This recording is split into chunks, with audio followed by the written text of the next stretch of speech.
夜复一夜，钱小宝形单影只的仰望星空。作为被宗门和同门供养的炼气师，他得到了无尽的赏赐与敬畏，却失去了自由，甚至被架空了感情。周遭全是揣摩他心思的仆役，连个能说知心话的人都没有。难以遏制的孤单与思念，让他鬼使神差的潜出了山神谷，想去前线偷偷看一眼白飞。午夜的战场外，记着林隐玉佩的指引，他如愿找到了他。然而映入眼帘的却是白飞正深情款款、充满依恋的望着另一个男人。这一幕如鸾星之刃，极度的嫉妒、绝望与不甘，瞬间引爆了他被强行压抑在轮回眼中的情毒之火。后脑海陷入一片混沌，理智瞬间被吞噬。钱小宝双目赤红，化身一尊毫无痛觉的杀神，炙热的红色罡气包裹着他刀枪不入的身躯。他如疯魔般冲入妖魔阵营，大开杀戒，不死不休。这场毫无理智的血战一直持续到天明，直到飞猿赶来，强行将他拎回了山谷，再度封印了轮回眼。飞猿气得破口大骂，斥责他不该妄动情毒，与这连上界都忌惮的3分轮回眼。钱小宝却满心委屈，只顾着心痛白飞成了别人的未婚妻。飞猿恨铁不成钢，直言宗门战事将平，很可能会对他这个掌握重宝的炼气师卸磨杀驴。为了避祸，也为了寻找能在未来天劫下保命的防御功法与灵宝，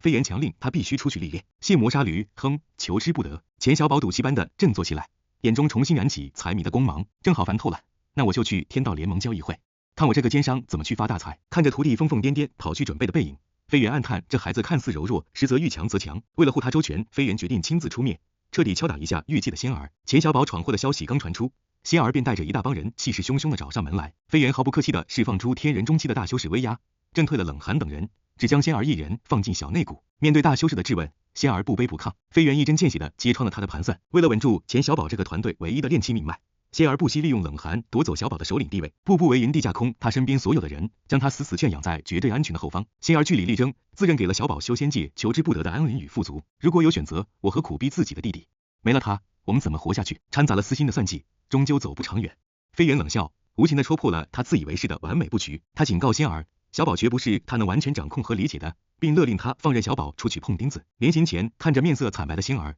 飞猿大有深意的折指一条明路，以后遇到难处去找冷厉商量。在我眼里，那个不显山不露水的老二，手腕远比名满天下的蒙啸天高明得多。言罢，飞猿身形一闪，遁入了幽暗的深夜，只留下仙儿独自在冷风中咀嚼这番惊心动魄的敲打。意料之中，宗门停了钱小宝的炼气材料供应，彻底放弃了这个随性惹祸的前途之心。意外之外的是，白飞竟又一次悄悄找上了门。温暖的屋子里，钱小宝正傻呵呵的翻烤着香喷喷的辣味鲈鱼。白飞接过烤鱼，满眼歉疚，他固执的认为是自己自私的拿走千年灵草，才导致小宝走火入魔发狂，甚至毁了炼气师的大好前途。小宝心里暗笑这美丽的误会，却也不去点破，只要白飞心里能多挂念他几分，他便觉得无比幸福。他装出一副无所谓的洒脱模样，直言好马不吃回头草，宗门让他丢了人，他还不伺候了。见他这般孩子气，白飞长叹一声，他深知天人期大修士迟早会离开人间，担忧小宝日后无依无靠，便向他要过那串用衣扣做成的项链。在小宝震撼的目光中，白飞毫无防备的剥落了身上整整5层灵宝级防御，露出了洁白皓腕上一抹鲜红的手工纱。他用银刀划破手腕，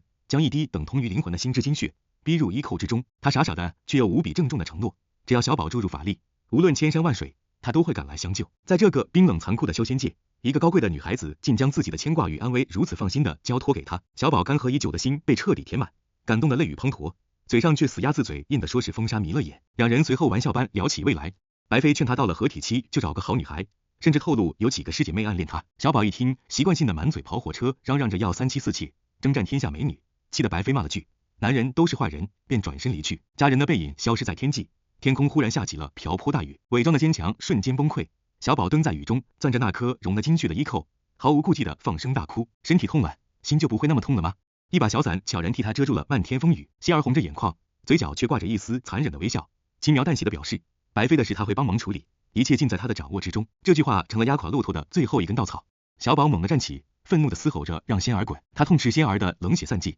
控诉自己曾经为了这帮家人顶住无尽压力，可如今他们却变得面目全非，彻底摧毁了他努力的初衷。要么说你孩子气，仙儿毫不留情地戳破了他的委屈，眼神冰冷而锋利。你总觉得大家把你当赚钱机器，可你想过为什么没人真正信任你吗？因为你根本不值得信任。一个小小的打击就能让你烟消云散，你连自己的一片天都撑不起来，让大家怎么敢把命交给你？仙儿的话如利刃剜心，他冷冷地丢下一句，让小宝去事先吃点苦头，去寻找那个能让他立起来的支点。风雨中，小宝恶狠狠地抹去眼泪，骨子里的那股桀骜与不屈再次被点燃。吃苦，小爷从小就是吃苦长大的，怕过啥？小宝冷哼一声，眼底重新燃起熊熊斗志，我的英雄本色又回来了，这就去世间找人单挑。钱小宝躲在小内谷，两眼放光的清点着自己攒下的本钱，满满一大口棺材的极品灵石、满配法宝和高阶灵丹。看着满院子的400年灵草，他宁可布下阵法交给低贱的灵兽打理，也不愿相信那些不知坚守为何物的人心。刚盘算完家底，宗门总决战的征召令便砸了下来，名单上赫然写着钱小宝的名字。这摆明是宗门借机报复他的任性。飞元气得大骂这群小王八蛋算计自己徒弟，当即拍着胸脯保证会亲自去战场罩着他。小宝倒也想得开，穿上一身金光闪闪的低阶战甲，提着酒便跟师傅上了前线。黄河之畔正写2道大军漫山遍野，杀得血流成河。小宝跟着师傅躲在最后方的歪脖树上，看着前方断肢横飞的惨烈景象，吓得心惊肉跳，连连表示自己要是遇到这种阵仗，绝对躲得远远的，绝不当什么拼命三郎。飞元无奈的向他灌输了一通优胜劣汰的天道法则，随后便一个挪移暂时离开了。师傅前脚刚走，小宝的目光忽然死死锁定了魔岩里的一只双头妖人，那妖人正张着血盆大口，一口一个的吞食着人类孩童。这一幕如一柄重锤，狠狠砸碎了小宝尘封的记忆。当年那条百年黑蛇妖吃人的血腥画面，以及自己因幼小懦弱而委曲求全，收拾同伴尸体的屈辱，在此刻轰然引爆。他浑身发抖，怒发冲冠，他变了，他彻底控制不住自己了。当两军重整阵型，准备下一次冲锋时，一个霸气绝伦的金色身影单枪匹马的杀入了魔营。钱小宝稳如一尊失去理智的杀神，彻底抛弃了法术与飞剑，他赤手空拳，凭借着强横无匹的肉身与圣战斗法，在妖魔大军中横冲直撞。正道修士们起初还冷嘲热讽，以为又是个被仇恨冲昏头脑去送死的白痴，可随着这疯子越战越勇，一拳打飞10几米高的巨兽，如入无人之境般大杀四方，所有人都看傻了眼。没有法力波动，没有阴险偷袭，只有最原始最纯粹的肉体力量比拼。钱小宝仿佛掌控了整个战场的节奏，一路碾压，直逼那个双头妖人。此时双头妖人正准备吞食最后一名小女孩，与之前那些惊慌失措的孩子不同，那女孩只是用纯净的大眼睛望着如天神降临般的小宝，眼角滑落了一滴清澈的泪。这一滴泪彻底点燃了钱小宝沸腾的血液，他忘记了防守，忘记了生死，像个真正的爷们一样狂吼着扑了上去，任凭无数奇形怪状的兵刃在自己身上捅出10几个血窟窿。他硬拼着重伤，一脚将双头妖人踹飞，死死地将那女孩护在了怀里，鲜血染红了战甲，视线逐渐模糊。濒死之际，他脑海中浮现出大酒鬼师傅几百年如一日的默默守护。看着怀里女孩充满依赖与崇拜的泪眼，小宝心中竟涌起前所未有的满足与无尽的狂暴战意。他大喝一声，一拳轰飞一头17米高的绿皮巨人，拖着残破的躯体，硬生生从魔营杀出了一条触目惊心的血路。就在他力竭即将倒下时，金身巨汉飞猿从天而降，一巴掌拍在他身上护住生机，气急败坏地咆哮道：“你个超级无敌大白痴！平时说的比唱的还好听，真遇上事了还去犯傻，什么耍帅装屁，统统去死吧！”骂归骂，飞猿还是大手一捞，大的夹着中的，中的抱着小的，三人的身影瞬间从这片血肉磨盘中消失了。过了些时日，钱小宝伤势痊愈，他苦着脸向师傅邀功，吹嘘自己赤手空拳在魔营里杀进杀出，是迎合了魔门崇尚力量的信仰，所以才没被群殴。飞猿毫不留情地戳破了他的臭美，直言若非那个小魔女暗中庇护，他早死无全尸了。原来飞猿几千年的毒辣眼光早就看穿了小宝体内女娲泪荡涤过的情毒痕迹，若不是看在那小妖女把天界至宝送给了徒弟的份上，他怎么可能容忍一个魔门公主在眼皮子底下蹦跶？钱小宝见事情败露，立刻厚着脸皮拍起马屁，飞猿却不吃这套，大手一伸，毫不客气地打劫走了9教钥匙和一半的灭魔神雷。飞猿随手一挥，将10颗神雷熔炼成了一颗灭天绝地雷，声称这玩意儿连渡劫7大能都能直接轰死。一听这东西能炸出渡劫大能的买生宝贝，钱小宝贪财的眼睛瞬间大亮，死皮赖脸的缠着师傅帮自己也升了级，师徒俩就地分赃完毕。交出9教钥匙的那一刻，小宝心照不宣，师傅要离开了。谈及未来的打算，小宝出奇的平静，他看得很透彻，自己失去了价值与坚守，仙儿必定会对心软的他失望透顶，他会顺水推舟的让师弟妹们疏远他，从而名正言顺的将丈夫冷寒推上唯一的领袖之位。飞檐却冷笑着点破，仙儿这种暂时的遗弃，恰恰说明他还在乎他，若真把他留在那残酷的权力漩涡里，才是真的要玩死他。一个人若没有享受过男女之情，就根本不懂在仙儿心里，丈夫的地位早已压过了他这个弟弟。看穿了一切的钱小宝没有怨怼，此处不留爷，自有留爷处。他决定找个灵气充裕的地方闭关100年，待冲破合体期后，便去天道联盟交易会大展奸商宏图。临行前，他向师傅确认了用僵尸精血冲关的秘辛。飞猿严厉警告，此法一辈子最多只能用1次，且绝不能走漏风声，否则必遭杀身之祸。正交代着，飞猿忽然像见鬼了一样，猛地跳起来，死死盯着水边洗衣服的小女孩。他一眼看穿，这女孩在战场上无意中喝了小宝还有僵尸力量的血，竟奇迹般的没有尸变，反而达成了一种见所未见的血脉继承。这丫头不仅资质起家，且天生契合9阴神功。飞猿被徒弟们搞怕了，死活不肯再收人，索性把这好苗子推给了小宝。钱小宝一听这女孩好养活，还能帮着赚钱，顿时来了兴致。那小女孩满眼惶恐，生怕被赶走。同病相怜的小宝柔声安抚，当场决定收她为徒。为了报复当年师傅给自己起名猿猴，钱小宝恶趣味的给小徒弟赐名钱小钱。飞猿听得跌了个4脚朝天，直呼因果报应，更觉得还在后头。刚收完徒弟的钱小宝大方的掏出8株千年灵草作为拜师礼，随后眼珠子一转，指着一旁的飞猿坏笑道：“乖徒儿，那位是你师祖，手笔更大，还不快去拜见要礼物？”在小钱无比认真的磕头跪拜下，堂堂天人中期大修士飞猿被逼得紧贴墙根，惨叫着痛骂这对明火执仗的强盗师徒。十几天后，钱小宝坐在扬州城外的凉亭里，呼吸着久违的自由空气。飞猿临走前送了他一件极其珍贵的空间材料，将其与相思镯炼化后，这件顶阶法宝不仅成了庞大的法力源泉，还开辟出了一个能装下永恒冰棺和无数家底的随身空间。如今的他随身带着一整棺材的极品灵石、丹药和法宝，底气十足。回想起封印小内骨离开时师弟妹们那闪烁的眼神，钱小宝心底一片冰凉。宗门不仅没有阻拦他外出寻找材料，反而拖着几分如释重负的喜悦，这让他彻底看透了人心的凉薄。有用时被捧上天，碍事时便恨不得被散祭死。潜移默化中，他彻底收回了那份天真的真心，养成了无利不起早的奸商心性。临行前，他去向白飞道别，却被发着脾气的大小姐狼狈地赶了出来。道士鬼差冰瑶给了他最真挚的祝福。新收的小徒弟小钱是个绝顶天才，教了一天的字就能全盘认出。为了不让这女孩在血腥的修仙界长成机关算尽的模样，钱小宝决定把她当心头肉一样宠着，带她在人间的京都过起了长达10年的凡人贵族生活。这10年里，小钱出落成了冰晶般纯美可爱的少女，凭借多出的一份丹药，修为一日千里的达到了炼气初期。然而，钱小宝10年不变的容颜开始引来世俗邻里的非议，恰好他的炼手材料耗尽，便向小钱许诺去买驻颜灵水，带着他告别凡尘，直奔修仙界最权威的交易地——天道联盟交易会。驾着顶阶道器天都飞剑，师徒俩飞越千山万水，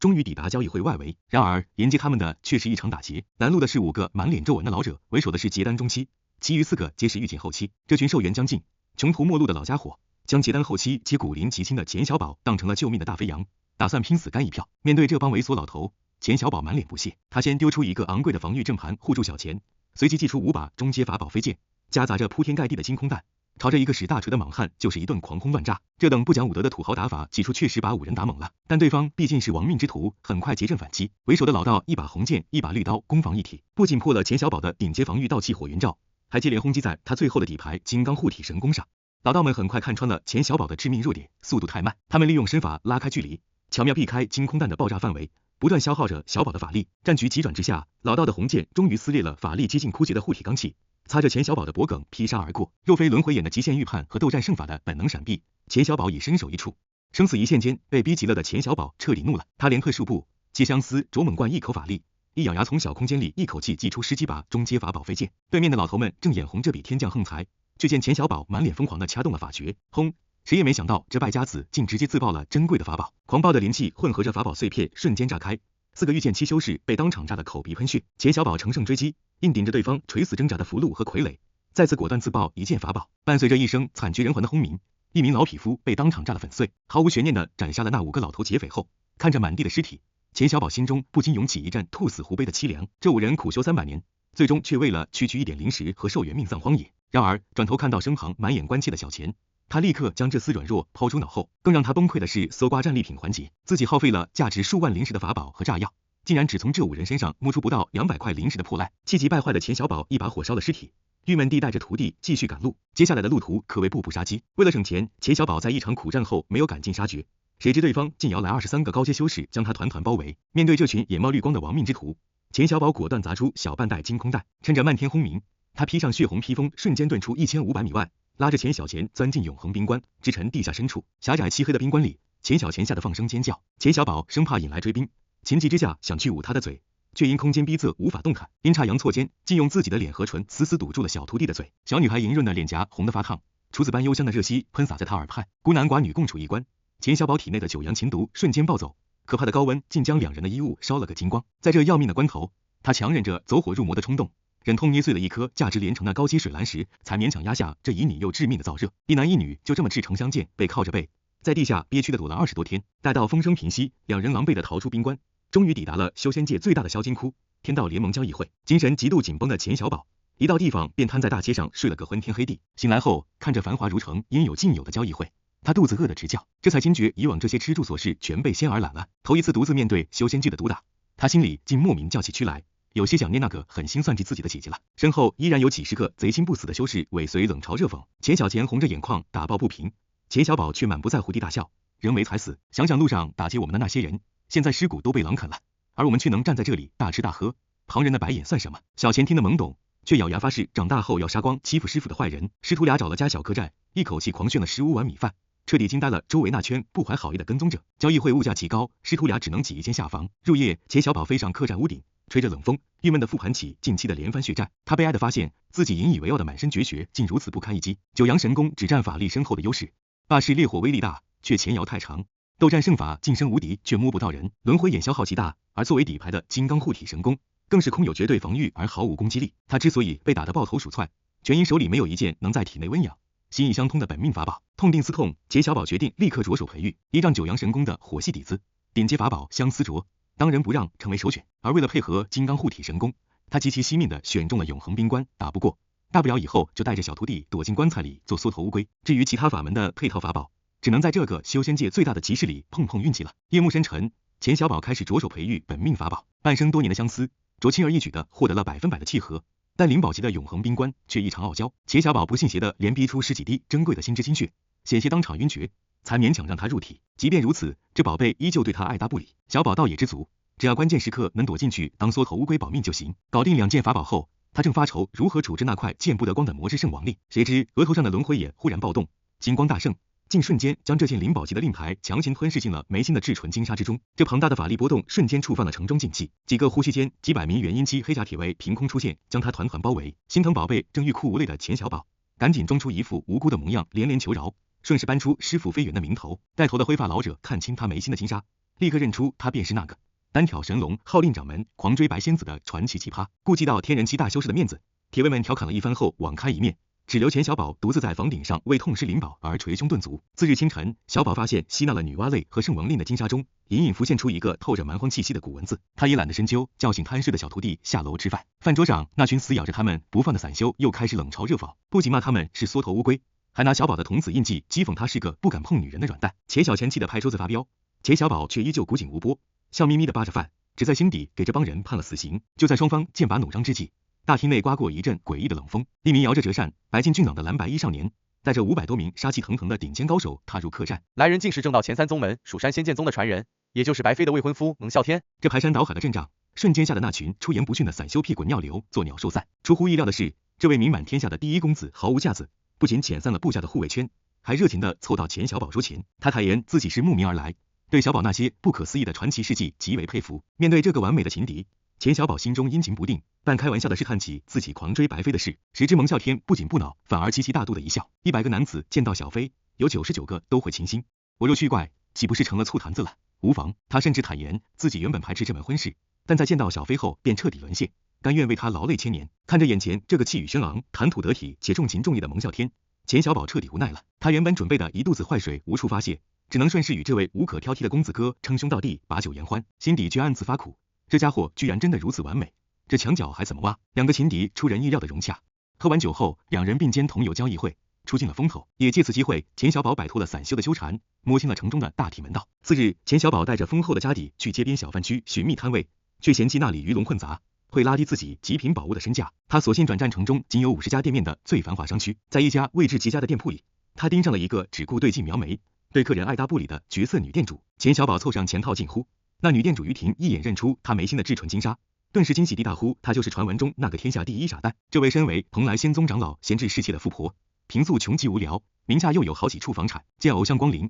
她竟大手一挥，免费将半间店铺让给他折腾。钱小宝凭着一张巧嘴成功入住，他的法宝和爆炸丹药一上架，立刻引来疯狂抢购。钱小宝被砍价大军折腾得精疲力竭，第2天干脆把徒弟钱小钱拉来当木头客服。小丫头呆头呆脑，咬死不还价的轴静儿，竟意外成了绝佳的销售策略，连蒙啸天都跑来看热闹，对钱小宝白手起家、低买高卖的奸商手腕佩服得五体投地。几天下来，大半身家变现，钱小宝狂揽23万灵石，足够普通人安稳修炼到大道期。但他志不在此，他要在天道联盟彻底扎根，不负师傅飞圆9个迷你骷髅头项链，半边肩膀露出的武僧打扮，2米光头巨汉的期许。为了不占于婷的便宜，他本打算去偏僻街区另买商铺。当晚，钱小宝请于婷在顶级酒楼吃大餐，坦诚了自己想买下刘氏小店铺落脚的打算。得知他嫌客栈不便，于婷大方拍板，竟以10万灵石的白菜价将自己这间繁华店铺半卖半送给了他，只约定若他那死鬼相公追究，再原价赎回。钱小宝欣然应允。酒过3巡，于婷借着醉意哀叹自己痴心女子负心汉的凄凉处境，言语间透出丝丝想要向小宝寻求慰藉的暧昧。钱小宝心下一软，却无比清醒。他温言劝慰于婷潜心修炼，静待岁月流转。随后斩钉截铁地表明了自己对白飞女青年黑色长发、粉色古代女装那种绝望却又无悔的痴情，想要得到就得一步步向着终点跑，哪怕有一天她嫁人了，我没有得到她，我也能安心放下。至少我拼命努力过，无怨无悔。这番表白不仅是对自己信念的坚守，更不动声色地将于婷的暧昧挡在了朋友的界限之外。就这样，钱小宝以超低价顺利拿下了核心商铺，他奸商发家致富的好日子正式拉开了帷幕。钱小宝美滋滋地站在新店铺里，抚摸着神圣的房契，悉心为钱小钱布置了粉红色的公主房。眼看开业在即，一则惊天传闻却打破了年近绝迹数千年的万年九爪墨鱼内丹现世了。钱小宝瞬间恍然大悟，难怪天之骄子蒙天会屈尊现身此地，对方显然也是为了这位9天断续膏的主要，想借此赢得白妃的芳心。回想起小妃望向蒙天时那依恋的眼神，钱小宝心如刀绞，他暗暗发誓，这次绝不退让。他毅然叫停了所有进货计划，砸锅卖铁凑齐了全部身家，为了心中最爱的女孩，哪怕输到光屁股，他也绝不后悔。天道交易大会上，大能云集，钱小宝对琳琅满目的珍宝视若无睹，冷风看着蒙天在一众忌惮的目光中轻松竞拍，直到压轴宝物登场，一颗15000年道行的九爪墨鱼内丹，底价1万灵石，价格一路飙升。当蒙天以18000灵石准备一锤定音时，一个淡淡的声音响彻全场，2万。数千双眼睛齐刷刷的盯向了额带至纯金沙的钱小宝。蒙天脸色微变，试图以兄弟情分让小宝退出，钱小宝绝不为所动，轻笑着回击，兄弟情义不改，但此时立场不同，3万。两人当场较上了劲，5万、8万、10万，两个结单期后辈的疯狂竞价，惊出了一众元婴，化成老怪的冷汗。这个是足以买下一件灵宝的天价，13万。钱小宝目光如炬，蒙天苦笑着叹息，直呼他是个傻蛋，试图以13万1000做最后的试探。13万3200，钱小宝爆出了一个零头，却透着破釜沉舟的决绝。蒙天沉默了，深谙进退取舍的他明白，钱小宝是在玩命，若再抬价，不仅会彻底失去这个兄弟，更会落个仗势欺人的恶名。为了讨好未婚妻，砸下10几万灵石，回去也无法向严厉的父亲交差。一番权衡利弊后，这位理智的大少爷做出了最英明的选择，放弃。交易落锤，蒙天私下好奇的问他拼完命后还剩多少家底。托你的福，我还剩51块低阶灵石，哇哈哈哈。钱小宝满不在乎的放声大笑，蒙天听得直摇头，难以置信他拿什么开店。小宝却自信满满的拍着胸脯，声称凭自己中阶炼器师的手艺，迟早能把钱赚回来。每个人心底都有一片柔软的地方，钱小宝幸福的叹息，为了他，哪怕做天下第一傻蛋又如何？我做了，便绝不后悔。蒙天走后，钱小宝的空壳店铺凄凉开张，货架上只零星摆着些烈焰弹和10几件中低阶法宝。为了不欠人情，他傻笑着拒绝了于婷的资助，日子过得极度拮据，连小倩爱吃的糕点都买不起时，他甚至狠心卖掉了代步的天都飞戒。尽管穷得叮当响，但小店的客流却络绎不绝，全因钱小宝在展台上供奉了一件非卖品灭天绝地雷，这足以轰杀渡劫期大能的大杀器，不仅震慑了那些曾追杀他的宵小，更成了最好的活招牌。钱小宝顶着白眼，疯狂回收材料，没日没夜的炼器。虽然用九阳神火炼制中阶法宝的成功率仅有1/5，但他硬是凭着这股子轴劲儿，一点点的赚回了灵石，眼看就要咸鱼翻身。然而就在这生意渐渐有了起色之际，3个意想不到的访客突然登门，仙儿、蓝小小、林小梅竟齐刷刷的出现在了他的小店门口。3个女孩二话不说，帮着钱小宝师徒俩忙活了一整天。晚饭时分，钱小宝惊讶的发现，10年未见，自己心底对仙儿的怨恨竟已烟消云散，只剩下久别重逢的没心没肺。交谈中，小宝得知了一个惊人的消息，仙儿和冷寒闹掰了。原来在接下来的闯荡中，冷老大不仅学炼器赔得血本无归，更因优柔寡断和猜忌导致飞船尽毁，团队散伙。面对小宝的宽慰，仙儿冷着脸不屑一顾。当小小和小梅撺掇小宝用刚拍下的9爪墨鱼内丹去要挟白妃春宵一夜时，小宝满脸鄙夷的拒绝了这种下作手段。这一下彻底点燃了仙儿的怒火，他气急败坏的痛骂男人们到了平素就烂泥扶不上墙，甚至毫不掩饰的表达了对蒙天那种杀伐果断进退从容的极度眼馋，直呼自己当初瞎了眼没去钓他。面对仙儿一如既往搬出的那套你死我活的残酷修仙法则，并厉声质问他凭什么在这个世界走下去时，钱小宝猛地一拍桌子，他眼中透着令人胆寒的杀气，掷地有声的咆哮，就凭为了身边那一个从来没有辜负我情的人，我愿意为了他杀尽天下。有了他，我钱小宝的心永不软弱，谁与争锋？这番霸气绝伦的护短宣言镇住了3人，他们最终顺势留了下来。有了帮手，小宝的日子非但没轻松，反而彻底沦为了苦力。仙儿重掌大权，化身严厉的师傅和老板，天天拧着他的耳朵，逼他疯狂炼气赚钱，忙到深夜，他还得兼职用九阳神火给4个女孩烧洗澡水。日子虽惨，但小宝心里却跟蜜一样甜。仙儿拧他耳朵的凶样，让他重温了儿时最真挚的温馨。更何况烧洗澡水是有员工福利的，他经常用自制的隔空法器，躲在屋里大饱眼福。然而常在河边走，哪有不湿鞋？仙儿靠着赚来的大笔灵石，成功突破合体初期后，神识暴涨，当场抓包了这个无耻的偷窥狂。3个女孩气得激进暴走，冲进小宝房间，将他按在床上就是一顿海扁。打我干嘛？钱小宝一边挨揍一边嘴硬大叫，男人偷看女孩子那是懂得欣赏。见仙儿气得发抖，他竟不知死活的凑过去见笑。老姐，你背上那块红色蝴蝶胎记长开了，栩栩如生，刺青都没这么绝。吓得仙儿惨叫着捂住胸口。蓝小小红着脸大骂他色狼，小宝却斜着眼满脸不屑，我才不看你呢，名字叫小小，那里也小小，一点女人味都没有。话音未落，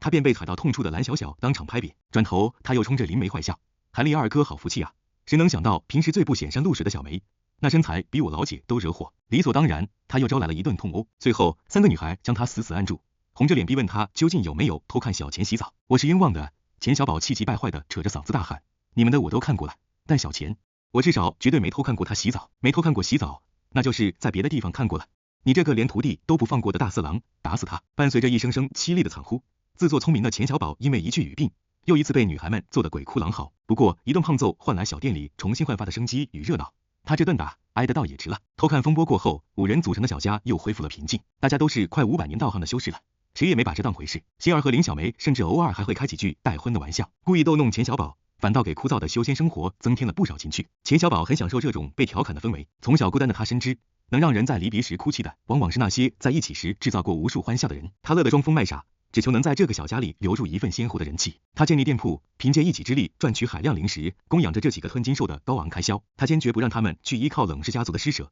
这是他身为男主人的骄傲，也是他内心最大的满足。在这个温馨的避风港里，谢儿八面玲珑的掌管着店面。小梅包揽了锻造与一日3餐，顺便投喂一顿能炫18碗饭的小宝。蓝小小虽沉迷炼制傀儡，屡屡败家，却将阵法绝学倾囊相授给小钱。在他的教导下，天才少女钱小钱突飞猛进，短短17年便到了炼器中期，甚至能独立制作小迷雾阵盘，让当年苦修了94年才达到同等境界的钱小宝大跌眼镜。时光荏苒，50年转瞬即逝，冷家3位少爷时不时来串门，冷寒那副妻管严的做派总能把小宝笑翻。借着店铺的庞大财力，仙儿率先突破了合体期，眼看剩余众人寿元将近，深藏不露的冷力寻来了9月花和利剑草等绝世主药，仙儿顺势炼制出41枚市面上重金难求的冲阶圣药百会丹。在天道联盟默许的聚灵法阵庇护下，小梅与小小服下丹药，接连冲关成功，顺利迈入合体期。当晚的小院庆功宴上，仙儿将剩下的17枚百会丹丢给钱小宝，叮嘱他务必成功。钱小宝却满不在乎的将药瓶丢进相思镯，扬言要留给徒弟小钱，对自己的进阶胸有成竹。席间，众人聊起了婚事，小梅温柔的表示甘愿做侍妾，冷厉却眼神坚定的给出了霸气承诺，世上没人能左右我的人生。等9封选拔大会我杀出重围，扬名立万，家族自会风风光光的按我的意愿迎娶你。冷言也不甘落后，信誓旦旦表示已将原配降为侍妾，只等迎娶小小做正妻。仙儿转而调侃小宝的执着，笑言以他如今摆着不挠的劲头，白妃迟早是他的囊中之物。谁知钱小宝忽然眼神凄迷，仰望天际长叹一声，我自知平庸，活了500年已然知足，这次恐怕是过不去合体期这道坎了。他转过头，凄凄惨惨的托孤，好仙儿且见，我死后你一定要帮我照顾好小钱啊。小钱当场被吓得眼泪汪汪，嚎啕大哭着，死活不让师傅死。够了！蓝小小毫不留情的翻了个白眼，当场拆穿了他的把戏。小钱你别理他，这家伙哪次进阶不是先把我们吓得半死，最后连升几级，贼嚣张的活蹦乱跳。仙儿也反应过来，气得暴跳如雷，好你个钱小宝，又拿佛门预言的套路来刺激我。骂归骂，他还是刀子嘴豆腐心的将早已备好的突破秘宝丢给了他。钱小宝瞬间变脸，发出一阵恶魔般的奸笑。7年后，正值天道联盟10年一度的大集会前夕，大功告成的钱小宝跟着冷家3少重返九华山宗门。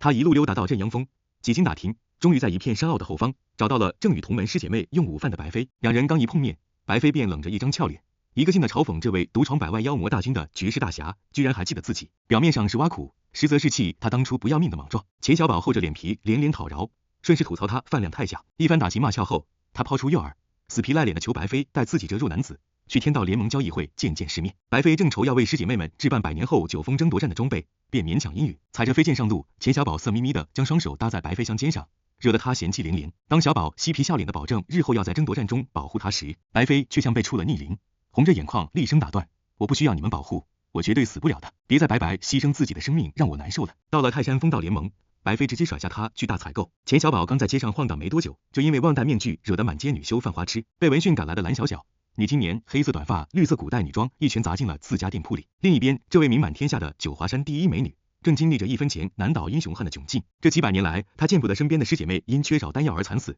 硬是将自己这神仙后裔的丰厚家底全部分发了出去。如今姑姑战死，借给2位师伯渡劫的防御灵宝也随着他们生死道消而灰飞烟灭。若非未婚夫蒙天体贴的自掏腰包帮他补齐了2件灵宝，他恐怕连修仙者的体面都维持不住了。想起未婚夫的可靠与包容，白妃心底满是甜蜜，可是再甜蜜也掩盖不了她此刻是个穷光蛋的事实，变卖了所有闲置材料，他手里只剩下可怜的4万灵石。精打细算的补齐了自己的丹药，又给师姐妹们买了些必需品后，堂堂白仙子只剩下2000多块灵石，连给单师姐买1瓶回阳春水都心疼的直哆嗦。他不得不厚着脸皮挨家挨户的问价。这一刻，他无比怀念钱小宝那无耻的奸商砍价本事。正当他失魂落魄的逛着时，小贩区尽头忽然传来一阵骇人的喧哗，5亿啊，还是顶阶灵石的东西。一个小道士失声惊叫。白妃苦笑，这等天价宝物与自己这穷光蛋有什么关系？正欲转身，人群中接连不断的惊呼却如狂雷般劈碎了他的理智。9天断续膏是9天断续膏，传说中能断臂重生、治愈天下一切外伤的神药。一瞬间，陈峰的痛楚如潮水般将白飞吞没。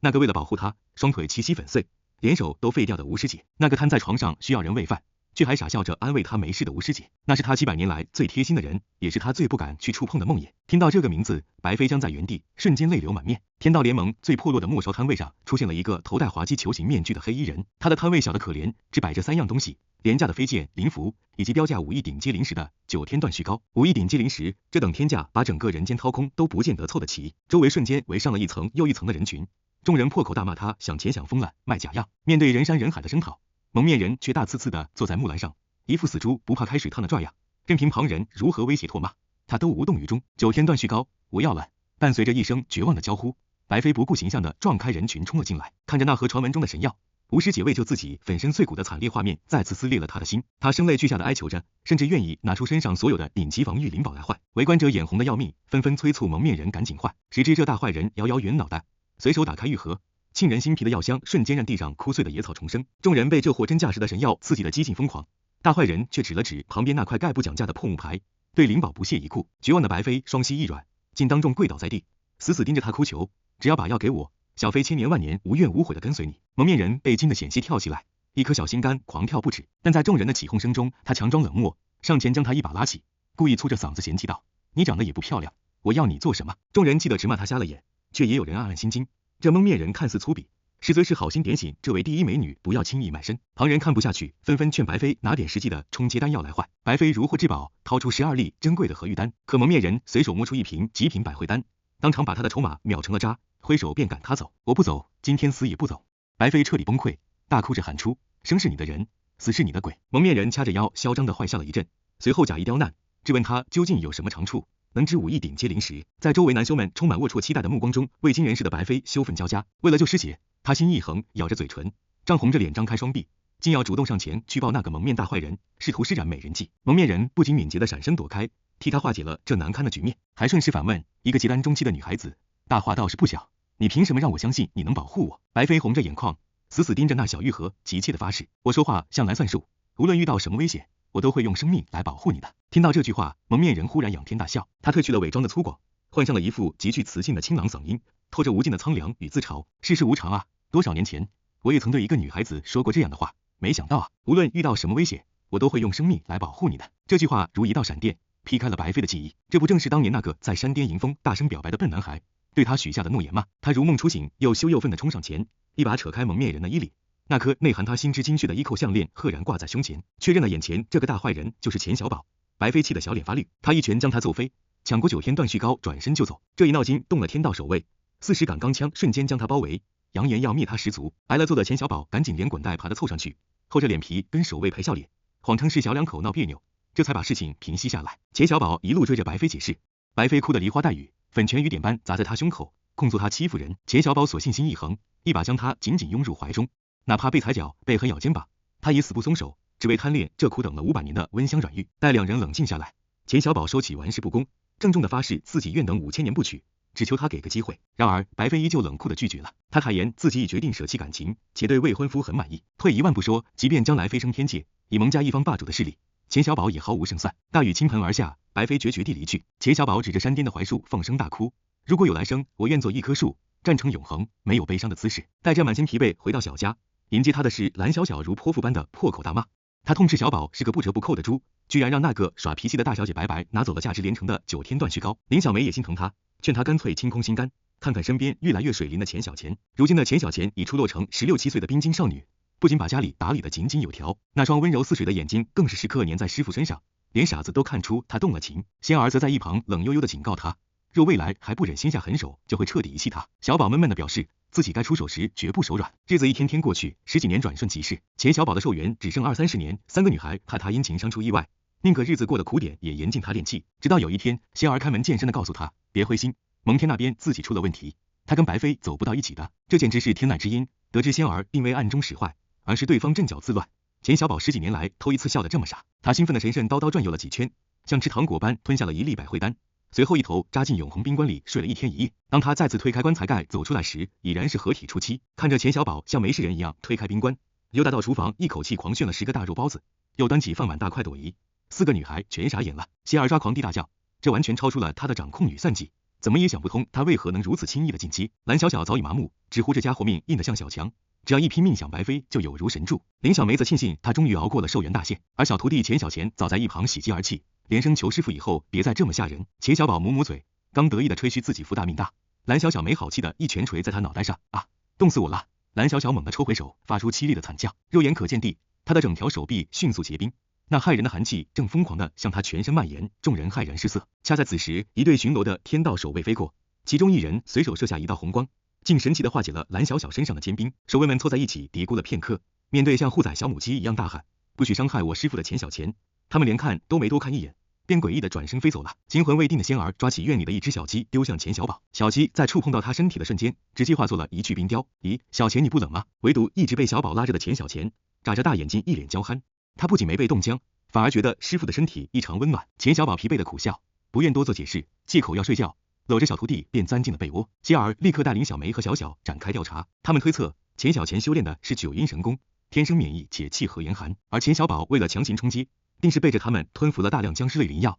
如今遭到反噬了。更让他们震惊的是，在用极其昂贵的大地之母五彩石探测这师徒俩的资质时，这件测天测地的奇宝竟然双双失效，反而意外发现钱小钱的血液居然是蓝色的。接下来的几天，钱小宝的状况急剧恶化，他浑身冰冷刺骨，脸色发青，稍一离开钱小钱便会被体内爆发的绿色阴毒冻僵。他恍然大悟，第一次吞服尸丹时，是师傅用万年冰结之花帮他压制了尸毒。他本习惯用轮回眼封印体内杂质，可眼下他只要稍一运转法力，尸毒便会趁虚而入，轮回眼根本无法催动。为了抵御尸毒，他只能死死搂着小徒弟，靠着脑海中拼命思念白飞，来榨取相思镯里那微乎其微的法力续命。他在心底暗下决心，若能熬过此劫，定要寻得天才地宝，将相思镯升为灵宝。店铺被迫停业，3个女孩翻遍了天道藏经阁，带回的却是一个令人绝望的消息：中尸毒者无药可救，一旦法力耗尽，必将尸变。得知连天人气大能中尸毒也活不过3天，而小宝硬扛了10几天还没变异，蓝小小急得快的精神病了。林小梅哭着劝钱小钱赶紧离开，免得师傅尸变后控制不住嗜血的欲望咬断他的脖子。我不，就算师傅要咬我，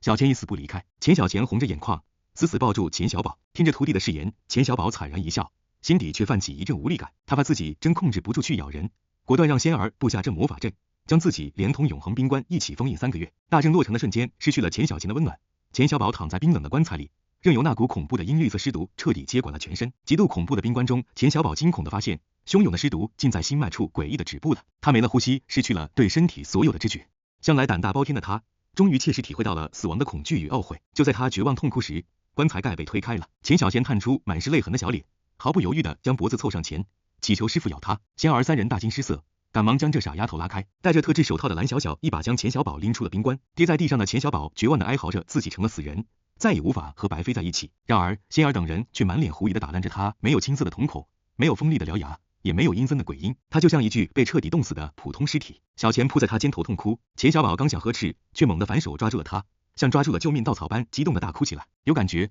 我能感觉到你，你的手那么滑。在彻底失去感知的死人世界里，唯有小钱能让他触摸到鲜活。钱小宝深深地看向几个女孩，语气罕见的平淡，却透着决绝。我摸不到全世界，却能摸到小钱，他是我活下去的唯一意义。从此以后，我会用生命来守护他。解除了封印后，钱小宝变成了一个游荡在后院的冰冷幽灵，他不吃不喝，更不吸血。这种脱离掌控的诡异状态让算无一策的仙儿几近崩溃。某个风雨交加的午夜，钱小宝独自坐在屋顶，幽蓝的眼眸仰望星空。这场生死边缘的游荡让他彻底大彻大悟，他痛恨自己以前的浑浑噩噩，竟愚蠢到只为一个女人，为了一帮师弟妹去拼命，却从未为自己而活。他终于领悟了永生的真谛，那是无尽的欲望，是为了挣脱轮回和天地摆布的野心。我命由我不由天。那诡异的蓝色血液瞬间点燃了钱小宝压抑的嗜血本能，他失去理智般扑过去，疯狂吸食着徒弟的鲜血。千钧一发之际，仙儿如鬼魅般闪现，一张封魔符将他定死在原地，随后与另外2女匆忙将垂死的小钱抱回屋抢救。被遗忘在屋顶的钱小宝体内正发生着翻天覆地的巨变，那神圣的蓝色血液如摧枯拉朽般